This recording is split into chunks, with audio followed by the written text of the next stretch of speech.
guys! Welcome back again to my YouTube channel. Ito na naman tayo sa panibagong araw, panibagong video na ating gagawin for today. So, ang ating gagawin today is tutorial. So, nakita nyo naman siguro kung anong title ng ating video. Ang ating tutorial for today is kung paano magpalit ng password ng ating Wi-Fi or magpalit ng SSID name para unique name talaga yung Wi-Fi name.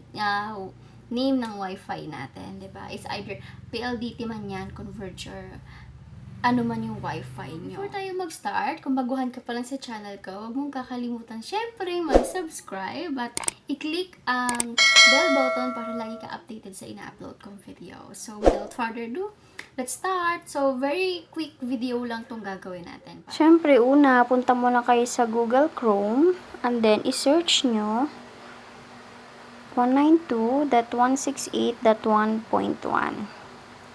Yan, antayin nyo lang mag-loading.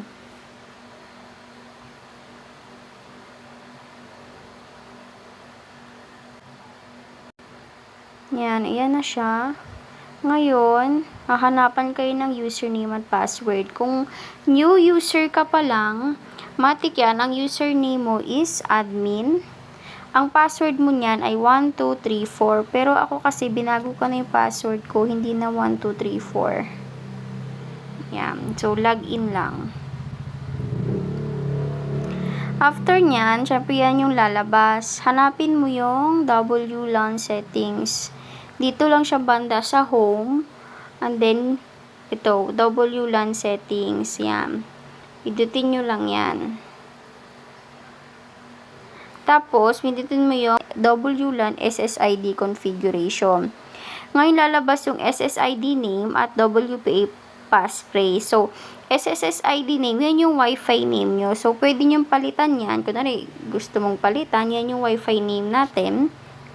Then, WPA passphrase, yan yung password nyo.